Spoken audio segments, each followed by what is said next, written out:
اعوذ باللہ من الشیطان الرجیم بسم اللہ الرحمن الرحیم ان اللہ بے شک اللہ تعالی لا یغفر نہیں معاف کرتا نہیں مغفرت فرماتا ان یشرک بہ اس بات کی کہ اس کے ساتھ شرک کیا جائے.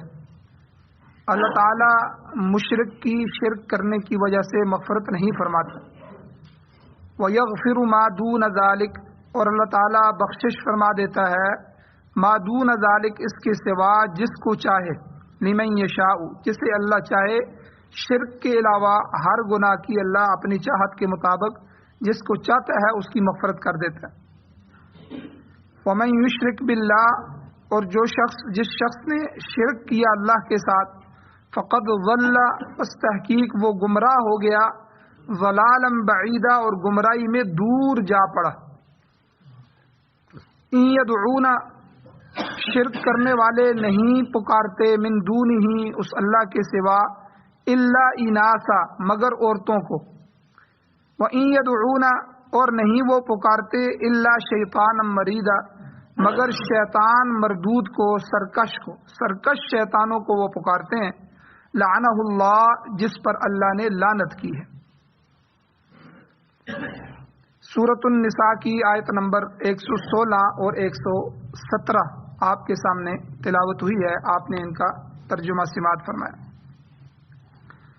سب سے پہلے ربط آیات ہیں کہ ان آیتوں کا گزشتہ آیات کے ساتھ کیا تعلق ہے، کیا ربط ہے. گزشتہ آیت میں اللہ تعالیٰ نے اجماع کے خلاف چلنے والے شخص کے متعلق فرمایا کہ جو شخص ہدایت کے واضح ہو جانے کے بعد اللہ کے رسول کی مخالفت کرے گا اور اجماع یعنی مومنین کے راستے کے علاوہ کوئی دوسرا راستہ اختیار کرے گا. وَيَتَّبِعْ غَيْرَ سَبِيلِ الْمُؤْمِنِينَ ایمان والوں نے جو راستہ اختیار کیا جس پر اجماع امت ہو گیا، ساری امت کے علماء فقہا جمع ہو گئے اور اجماع صحابہ ہو گیا کہ صحابہ بعد میں اس بات پہ جمع ہو گئے، تو یہ ایمان والوں کے راستے کو چھوڑ کر دوسرے راستے کو اختیار کرنے والی بات. تو اللہ تعالیٰ نے پچھلی آیات میں واضح فرمایا من بعد ما تبین له الہدی کہ ومن یشاقق الرسول جو رسول کی مخالفت کرتا ہے، اللہ کے نبی کی سنت اور طریقے کے خلاف چلتا ہے، اور ویتبع غیر سبیل المؤمنین ایمان والوں کے راستے کے علاوہ دوسرا راستہ اختیار کرتا ہے، تو اللہ تعالیٰ دو سزائیں اس کو دیتے ہیں، ایک تو دنیا میں اور دوسری آخرت میں. وہ کیا ہے کہ اللہ تعالیٰ اس کی توفیق کو سلب نہیں کرتے، بلکہ اللہ کہتے ہیں کہ وَنُصْلِهِ جَهَنَّمَ نُوَلِّهِ مَا تَوَلَّى کہ جس طرف وہ جانا چاہتا ہے اسے ہم جانے دیں گے. اگر وہ گمراہی کی طرف جانا چاہتا ہے تو ہم اسے روکیں گے نہیں. دنیا میں ہم نے انسان کو راستے بتا دیے ہیں کہ یہ راستہ ہدایت کا ہے، یہ گمراہی کا ہے، پھر اللہ نے ہم کو اختیار دے دیا ہے. اب ہم اپنے اختیار سے جس راستے پر چلیں یہی امتحان ہے. اللہ کی طرف سے ہم مجبور نہیں ہیں کہ یہ کام کریں. ہاں اللہ نے ہمیں اختیار دیا ہے اور اختیار دینے کے بعد ہم کیا کریں گے یہ اللہ کا علم ہے. اس کو اللہ نے پہلے سے ہی لکھ دیا ہے. اللہ کے لکھنے کی وجہ سے، تقدیر کی وجہ سے یہ نہیں ہوگا کہ یہ بندہ یہ کرے گا. یہ تقدیر کو بعض لوگ یہاں سے پھسل جاتے ہیں. تقدیر وہ اللہ کا علم ہے کہ میں اس بندے کو دولت دوں گا اور یہ بندہ دولت کو اس طرح اپنی مرضی سے اس طرح استعمال کرے. ہمارا علم یہ ہے کہ ہم ماضی کو تو جانتے ہیں، حال میں سے گزر رہے ہوتے ہیں، استقبال کا ہمیں پتہ نہیں ہے، اگلے لمحے کیا ہونے والا ہے ہمیں کوئی پتہ نہیں. یہاں سے اٹھ سکیں گے نہیں اٹھ سکیں گے، آج دن شاید ہماری موت لکھی ہو، تو کسی کا کوئی پتہ نہیں مستقبل میں. لیکن اللہ تعالیٰ زمانوں سے پاک ہے. اللہ کے لیے کوئی زمانہ نہیں ہے کہ یہ حال ہے، یہ ماضی ہے، یہ مستقبل ہے. اللہ جل شانہ کا علم اتنا وسیع ہے کہ ولا یحیطون بشیء من علمہ کہ کوئی بندہ بھی اس کے علم میں سے کچھ ذرے کا بھی احاطہ نہیں کر سکتا. تو اللہ تو پہلے سے آگے بھی جاننے والا ہے. اس لیے اللہ تعالیٰ نے اپنے اس وسیع علم کی وجہ سے یہ لکھ دیا ہے کہ میں اس بندے کو یہ اختیار دوں گا، اور یہ پھر اپنے اختیار سے یہ جائز کام کی طرف جائے گا یا ناجائز کی طرف جائے گا. یہ اللہ کے علم میں پہلے سے تھا، اللہ نے اس کو لکھ دیا. تو اللہ تعالیٰ نے یہاں بھی فرمایا کہ نُوَلِّهِ مَا تَوَلَّى جو شخص رسول اللہ کی طریقے کو چھوڑ دیتا ہے، ان کی مخالفت کرتا ہے، اور ایمان والوں کے طریقے کو یعنی اجماع امت، اجماع صحابہ کو چھوڑ کے دوسرے راستے کا انتخاب کرتا ہے، گمراہیوں کی طرف جاتا ہے، تو ہم اس کو اسی طرف جانے دیتے ہیں۔ اور آخرت میں پھر اس کا انجام کیا ہوگا؟ وَنُصْلِهِ جہنم، ہم اسے جہنم میں داخل کریں گے، اس کا انجام جہنم ہوگا۔ تو مؤمنین کے راستے کی مخالفت کا نتیجہ گمراہی ہے۔ اسی لیے ہم اہل سنت والجماعت ہیں کہ ہم نبی کی سنت پر عمل کرنے والے ہیں، والجماعت، اور آپ کی جماعت صحابہ اکرام کی طریقوں پر چلنے والے۔ جس نے بھی پہلے لوگوں کو چھوڑا، خود تحقیق کی کہ وہ غلط تھے، ان کو سمجھ نہیں آیا، ان کو پتہ نہیں چلا، ہمیں زیادہ پتہ ہے، ہماری تحقیق یہ ہے، ہماری تحقیق کے روشنی میں مسئلہ یہ ہے، فلاں ہے فلاں ہے، یاد رکھیں وہ گمراہ ہو گئے۔ آج کتنے طبقے اور فرقے ہیں۔ حضور علیہ السلام نے خود احادیث مبارکہ میں فرمایا کہ یہود کے اندر 72 فرقے تھے اور اس امت میں 73 فرقے ہوں گے۔ پھر حضور نے اس ناجی فرقہ جو نجات پانے والا ہے، صحابہ نے پوچھا حضور پھر ان میں سے نجات والا کون سا ہو؟ تو حضور نے خود بتایا کہ سارے جہنم میں جائیں گے، ایک فرقہ جو ہے وہ جنت میں جائے گا۔ تو پھر صحابہ نے پوچھا کہ وہ کون ہوگا جنتی ناجی؟ کہ حضور نے فرمایا کہ جو میری سنت اور میرے صحابہ کے طریقے پر چلنے والا ہو۔ تو نبی علیہ الصلوۃ والسلام کا طریقہ اور صحابہ کا اور اجماع صحابہ، پھر بعد میں جو مسائل پیش آئے ہوں امت کو، تو امت کے فقہاء اور امت کے علماء نے ان مسائل کو جو حل کیا ہے، انہی پر اعتماد کر کے جب بندہ آگے چلتا ہے تو وہ نجات والا ہوتا ہے۔ کیونکہ ظاہر بات ہے اگر ہم تابعین اور تبع تابعین یا صحابہ کے طریقے پر چل رہے ہیں تو ہمارا حشر بھی انہی کے ساتھ ہو، اور یقیناً یہ طبقہ، یہ زمانہ گمراہی کا نہیں تھا۔ حضور نے خود فرمایا خیر القرون قرنی ثم الذین یلونہم ثم الذین یلونہم، سب سے بہترین زمانہ وہ ہے جو میرا زمانہ ہے، یعنی صحابہ کا، میرے شاگردوں کا، اور پھر ثم الذین یلونہم، پھر وہ بہترین ہے جو ان کے ساتھ ملا ہوا ہے، یعنی ان کے شاگردوں کا، جنہوں نے ان سے فیض پایا، یعنی تابعین کا زمانہ، پھر ثم الذین یلونہم، تیسرا زمانہ کہ وہ کہ جو ان سے ملا ہوا ہے، یعنی تبع تابعین کا زمانہ۔ صحابی اسے کہتے ہیں کہ جس نے ایمان کی حالت میں نبی علیہ السلام کو کے اوپر ایمان لایا اور آپ کی صحبت اختیار کی، پھر اسی ایمان پر رہا اور اسی ایمان پر ان کی موت آئی، تو یہ صحابی ہے، یعنی حضور کے شاگرد۔ پھر تابعین، تابعی اس کو کہتے ہیں کہ جس نے حضور کا زمانہ نہ پا سکا، حضور دنیا سے چلے گئے ہوں، بس صحابہ ہی صحابہ موجود ہوں، پھر ان سے دین سیکھنے والے، ان سے جو ہے دین کو سیکھ کر آگے پھیلانے والے، یہ تابعین ہیں، ان کے شاگرد۔ پھر تبع تابعی اس کو کہتے ہیں کہ جب صحابہ بھی دنیا سے چلے گئے ہوں، کوئی صحابی موجود نہ ہو، ان کے شاگردوں کا ایک جال پھیل گیا ہو، پھر ان سے جو ہے سیکھ کے آگے پھیلانے والے۔ تو امام اعظم ابو حنیفہ رحمہ اللہ، ہم جو حنفی ہیں، امام اعظم ابو حنیفہ کے مقلد ہیں، انہوں نے 20 سے زیادہ صحابہ کی زیارت فرمائی اور ان سے دین سیکھا ہے، تو یہ گویا کہ تابعی ہیں۔ تو یہ امام بخاری، امام مسلم، ان سے 100 سال بھی پہلے کے لوگ ہیں، مجتہدین ہیں، فقہاء ہیں۔ تو اس لیے یہاں اللہ تعالیٰ نے وضاحت کے ساتھ فرمایا کہ جو آدمی ایمان والوں کا راستہ، ان خیر القرون کا زمانہ چھوڑ کے کسی اور تحقیق کی طرف جائے گا تو ہم اسے اسی کی طرف، گمراہی کی طرف جو ہے وہ جانے دیں گے، اسی کی طرف جو ہے ہم اس کی رخ کو پھیر دیں گے۔ نولیہ ما تولی، پھر آخرت میں ہم اس کو جہنم میں ڈالیں گے، ونصلہ جہنم۔ تو مؤمنین کے راستے کی مخالفت جب ہوگی تو انسان گمراہی میں جائے گا اور انسان شرک میں مبتلا ہو جاتا ہے۔ یاد رکھیں حضرت حسین رضی اللہ تعالیٰ عنہ مشرک نہیں تھے، حضرت علی رضی اللہ تعالیٰ عنہ مشرک نہیں تھے، حضور تو شرک کے خلاف تھے۔ تو آج کئی لوگ جو ہیں وہ انہی کے نام سے شرک شروع کر رہے ہیں، جس طرح عیسائیوں نے عیسیٰ علیہ السلام کو اللہ کا بیٹا بنا دیا، یہودیوں نے عزیر علیہ السلام کو اللہ کا بیٹا بنایا، اپنے نبیوں کو۔ تو ہمارے ہاں بھی حضور علیہ السلام کی ذات کو اتنا اوپر لے جایا جاتا ہے کہ اللہ کی ساری صفات نبیوں میں، ولیوں میں ماننے کی کوشش کی جاتی ہے، کہ جس طرح اللہ سب کچھ جاننے والے ہیں، غیب کا علم رکھنے والے ہیں، فلاں ولی بھی غیب کا علم رکھنے والا ہے۔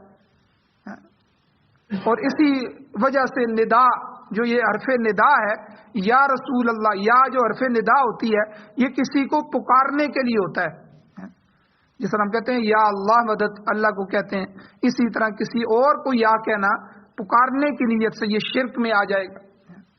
لیکن کتنے طبقے ایسے ہیں جو حضرت علی رضی اللہ تعالیٰ عنہ کو مشکل کشا حاجت روا سمجھتے ہیں، اور کئی ولیوں کو یہ سمجھتے ہیں، حالانکہ پیران پیر شیخ عبد القادر جیلانی رحمۃ اللہ علیہ اور اسی طرح جتنے بھی اولیاء اللہ گزرے ہیں تو ان میں سے کوئی بھی مشرک نہیں تھا، وہ تو توحید پرست تھے، وہ تو خود لوگوں کو اللہ کے دربار میں سارے درباروں سے ہٹا کر اللہ کے دربار میں لانے والے۔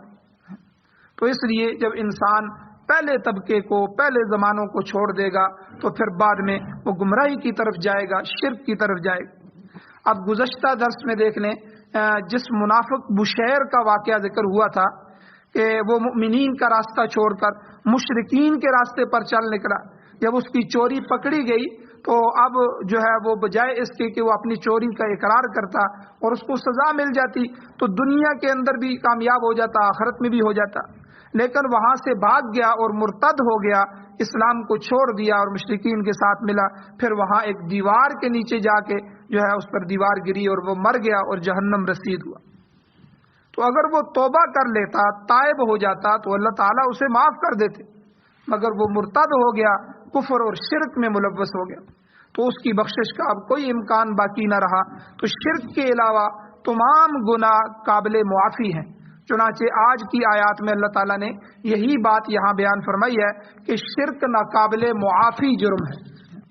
جرموں کی قسمیں ہوتی ہیں، دنیا میں بھی آپ دنیا کے قانون دیکھیں کہ کچھ جرم ہلکے ہوتے ہیں، کچھ جو ہے ان کو قابل ضمانت ہوتے ہیں، کچھ ایسے سخت جرم ہوتے ہیں جو ناقابل ضمانت ہوتے ہیں، ان کے وارنٹ فوراً جاری کر دیے جاتے ہیں، اور کئیوں کی سزا چھوٹی ہلکی ہوتی ہے، کئیوں پر جرمانہ کر کے خالی چھوڑ دیا جاتا ہے، اور کئی ایسے ہیں کہ جن پر سخت سزائیں مقرر۔ تو اس لیے شرک جو ہے یہ ناقابل معافی جرم ہے۔ ارشاد ہوتا ہے، اللہ فرماتے ہیں ان اللہ لا یغفر ان یشرک بہ، اب بے شک یہ پکی ٹھکی بات ہے، ان کا مطلب ہوتا ہے پکی ٹھکی بات، بے شک، اس میں کوئی شک نہیں ہے، ان اللہ لا یغفر کہ اللہ تعالی نہیں معاف کرتا، نہیں مغفرت فرماتا، ان یشرک بہ اس بات کی کہ اس کے ساتھ شرک کیا جائے۔ شرک اللہ تعالیٰ کے حق میں بغاوت ہے۔ جس طرح دنیا کے اندر آپ دیکھیں، ہم اپنے ملک کے اندر رہ رہے ہیں یا کسی ملک میں چلے جاتے ہیں مزدوری کے لیے، یا وہاں کی نیشنلٹی ہمیں مل جاتی ہے تو ہمیں ان ملکوں کے قوانین کی پابندی کرنی پڑتی ہے۔ اگر کوئی آدمی اپنے ملک یا کسی ملک میں رہ رہا ہے، وہاں کے قانون کو توڑتا ہے تو گویا کہ اس پر جرمانہ کیا جائے گا، یہ گناہگار ہوگا ملک کا کہ اس نے قانون توڑا۔ ایک آدمی قانون کو مانتا ہی نہیں ہے تو وہ گناہگار نہیں ہوگا، وہ تو باغی بن جائے گا، یہ تو ملک کے آئین کو نہیں مانتا، ملک کے قوانین کو نہیں مانتا۔ تو اس لیے باغی کی سزا جو ہے وہ عام گناہگار سے سخت ہے۔ تو مشرک جو ہے شرک کرتا ہے تو اللہ تعالیٰ کی ذات میں، اللہ کے حق میں یہ بغاوت کر رہا ہوتا ہے۔ اگر مرنے سے پہلے اس دنیا میں توبہ کر لے، تائب ہو جائے تو اللہ تعالیٰ یقیناً معاف فرما دے گا، ورنہ موت کے بعد مشرک کی معافی کا کوئی قانون نہیں۔ چنانچہ سورہ مائدہ کے اندر بھی حضرت عیسیٰ علیہ السلام نے جو لوگوں کو دعوت دی تو لوگوں کی یہی تبلیغ اللہ نے وہاں ذکر فرمائی، اعبدوا اللہ ربی و ربکم، انہوں نے کہا کہ اللہ کی عبادت کرو اے لوگو، اعبدوا اللہ، اللہ کو پوجو، اللہ کی عبادت کرو، اللہ ہی حاجت روا ہے، اللہ ہی مشکل کشا ہے، اللہ ہی کام کرنے والے ہیں، اللہ ہی بگڑی بنانے والے ہیں، اللہ تعالیٰ ہی اولاد دینے والے ہیں، اللہ ہی نفع دینے والے ہیں، اللہ ہی نقصان دینے والے ہیں، اللہ ہی سب کچھ کرنے والے ہیں، اس لیے اس ذات کی عبادت کرو۔ اعبدوا اللہ ربی و ربکم، جو میرا بھی رب ہے اور تمہارا بھی رب ہے۔ مجھے کس نے پیدا کیا؟ تو اللہ نے پیدا کیا۔ عیسیٰ علیہ السلام کی یہ تبلیغ اللہ نے ذکر فرمائی کہ میرے پالنے والا بھی، میرا پالنہار بھی، میرا بڑھانے والا بھی، میری تربیت کرنے والا بھی وہ رب اللہ ہے اور تمہارا رب بھی اللہ ہے۔ اور آگے اللہ تعالیٰ نے فرمایا انہ من یشرک باللہ، بے شک جس نے اللہ کے ساتھ شریک ٹھہرایا، فقد حرم اللہ علیہ الجنہ، پس تحقیق اللہ نے اس پر جنت کو حرام کر دیا۔ کتنا واضح حکم۔ ومأواہ النار، اور آگ کو اس کا ٹھکانہ بنا دیا، جہنم اس کا ٹھکانہ، مشرک۔ اور اگر یاد رکھیں جس شخص نے اللہ کے ساتھ شریک کیا، شرک ٹھہرایا اور اسی حالت میں مر گیا، اس پر اللہ نے جنت کو حرام کر دی اور اس کا ٹھکانہ دوزخ ہو گیا۔ اس شخص کو ابد الآباد ہمیشہ ہمیشہ تک جنت میں داخل نہیں کیا جائے گا، وہ ہمیشہ کے لیے بدبختی میں مبتلا ہو گیا۔ بلکہ اللہ تعالیٰ نے دوسرے مقام پر ان مشرکین کے متعلق کیا فرمایا؟ اللہ کہتے ہیں لا تفتح لهم ابواب السماء ولا يدخلون الجنہ حتى يلج الجمل في سم الخياط۔ ایسے لوگوں کے لیے کہ جو شرک کرنے والے ہیں، اللہ کی ذات کے علاوہ دوسری ذات کے اندر اللہ کی صفات کو ماننے والے ہیں، اللہ کی ذات اور صفات میں شرک ٹھہرانے والے ہیں، اللہ کہتے ہیں لا تفتح لهم ابواب السماء، ان کے لیے آسمان کے دروازے بھی نہیں کھولے جائیں گے، آسمان کے دروازے بھی ان کے لیے بند کر دیے جائیں گے، ولا يدخلون الجنہ، اور وہ جنت میں داخل نہیں ہوں گے۔ کب تک؟ حتی یلیج الجمل فی سم الخیاط، یہاں تک کہ اونٹ سوئی کے ناکے سے گزر جائے۔ اللہ کیا سمجھا رہے ہیں کہ اونٹ سوئی کے ناکے سے گزر جائے؟ تو کیا مطلب؟ جس طرح اونٹ سوئی کے نکے سے گزر نہیں سکتا، چھوٹا سا سوئی کا ناکا ہوتا ہے جس میں ہم دھاگا ڈالتے ہیں، اس میں سے اونٹ کو کوئی بندہ گزار سکتا ہے؟ نہیں گزار سکتا۔ اللہ کہتے ہیں جس طرح اونٹ حتی یلیج الجمل، جمل اونٹ کو کہتے ہیں عربی میں، حتی یہاں تک کہ داخل ہو جائے اونٹ فی سم الخیاط، خیاط سوئی کو کہتے ہیں، سوئی کے سم میں یعنی نکے میں، سوئی کے سوراخ میں جس طرح اونٹ داخل نہیں ہو سکتا، اس کا گزرنا ناممکن ہے، اسی طرح مشرکین جو ہیں، شرک کرنے والے کافروں کے لیے رحمت کا دروازہ نہیں کھل سکتا، ان کے جنت میں داخلہ نہیں ہو سکتا۔ امام شاہ ولی اللہ محدث دہلوی رحمۃ اللہ علیہ فرماتے ہیں کہ مشرک اور دہریہ اس کی مثال ایسی ہے جیسے کسی جانور کو ایسے پنجرے میں بند کر دیا جائے جس میں سوئی کے نکے جتنا سوراخ بھی نہ ہو، چھوٹا سا ایک سوراخ ہو اور اس میں کوئی چیز نظر بھی نہ آتی ہو۔ اسی طرح کافروں کو بھی کوئی چیز نظر نہیں آتی، ان کو گویا کہ وہ گمراہی کے راستے پر چل رہے ہیں۔ تو اللہ تعالیٰ نے فرمایا کہ بے شک اللہ تعالیٰ نہیں بخشتا اس بات کو کہ اس کے ساتھ شرک ٹھہرایا جائے۔ ہاں وَيَغْفِرُ مَا دُونَ ذَلِكَ لِمَن يَشَاءُ، اس شرک کے سوا، اس کے ورے، اس کے نیچے نیچے جس کے بھی گناہ ہوں گے اللہ تعالیٰ جس کو چاہے گا بخشش فرما دے گا۔ اللہ تعالیٰ چاہے تو بغیر توبہ کے بھی معاف کر دے، اسے کوئی پوچھنے والا نہیں، مگر توبہ کرے گا تو اس کے لیے تو بخشش پکی ہے، توبہ کرنے سے تو انسان کو اللہ معاف ہی کر دیتے ہیں، مگر شرک کی معافی کا کوئی امکان نہیں۔ عام طور پر جو مشرک ہوتا ہے عام طور پہ وہ زندگی میں توبہ نہیں کرتا، لہذا اس کی معافی بھی معدوم ہوتی ہے۔ بہت کم جو ہیں وہ شرک کے راستے پر چلنے والے۔ یاد رکھیں اصل میں انسان اعمال سے گھبراتا ہے، اسے کہا جائے کہ 5 وقت کی نماز پڑھو، زکوٰۃ دو، حج کے لیے جاؤ اور یہ فلاں کام کرو، جہاد کرو، تو وہ گھبراتا ہے، اس کے اوپر بوجھ پڑ جاتا ہے۔ تو لیکن جو ہے اب انسان اس کے لیے راستہ ڈھونڈتا ہے کہ کوئی ایسا سہارا مل جائے کہ جس کی وجہ سے میں کل قیامت کے دن بخشش ہو جائے میری، ایمان والا اس کی کوشش کرتا ہے۔ اب اس کے لیے یہ گویا کہ سہارا ہے، تم فلاں پیر کو پکڑ لو، فلاں پیر کو مشکل کشا حاجت روا مان لو، بس ہم حسینی ہیں جی، اب حسینی نام لے لیا، ہم حضرت حسین کے ہیں، ہم اہل بیت سے محبت کرنے والے ہیں، بس یہ نعرہ لگا دیا، اور اب کیا ہے جی چرس بھی پی رہے ہیں، سارا کچھ کر رہے ہیں، بس کیا ہے جی وہ ہمیں چھڑا لیں گے۔ یہ یہودیوں کے عقیدے تھے۔ قرآن مجید میں اللہ نے بیان فرمایا ہے کہ انہوں نے ابراہیم علیہ السلام کے متعلق یہ عقیدہ بنا رکھا تھا کہ ابراہیم علیہ السلام وہاں جنت کے دروازے پہ کھڑے ہوں گے اور وہاں سے پکڑ پکڑ کر یہودیوں کو جنہوں نے ختنے کیے ہیں ان کو جنت میں داخل کریں گے۔ اب یہ ان کا، حالانکہ عمل سے جان چھڑا رہے ہیں، عمل کی زندگی۔ اللہ تعالیٰ بار بار قرآن مجید میں ان الذین آمنوا وعملوا الصالحات، بے شک وہ لوگ جو ایمان لائے اور نیک اعمال کیے، اعمال صالحہ، نمازیں پڑھی، تہجد پڑھی، اشراق پڑھی، ٹھیک ہے، رزق حلال کمایا اور نیکی کی زندگی گزاری اور اعمال کیے۔ بار بار اللہ تعالیٰ آمنوا وعملوا الصالحات، آمنوا سے ایمان ہے عقیدہ، عقیدہ بھی درست کیا، وعملوا الصالحات جتنے عمل ہم نے ان کو کرنے کو کہے تھے، نماز روزہ حج زکوٰۃ وغیرہ، وہ سارے اعمال بھی کرتے رہے۔ تو اس لیے مشرک جو ہے وہ یہ جھاڑیاں پکڑنے کی کوشش کرتا ہے، فلاں اب یہ نعرہ لگا دیا ہم تو رسول اللہ سے محبت کرتے ہیں، ہم عاشق رسول ہیں، یا رسول اللہ آپ پر ہماری جان بھی قربان ہے لیکن ہم نماز نہیں پڑھیں گے، جان قربان ہے لیکن آپ کے حکم نہیں مانیں گے۔ اب بس اس نعرے پہ ہی گزارا کر رہے ہیں کہ بس اس نعرے کی وجہ سے ہی معافی ہو جائے گی۔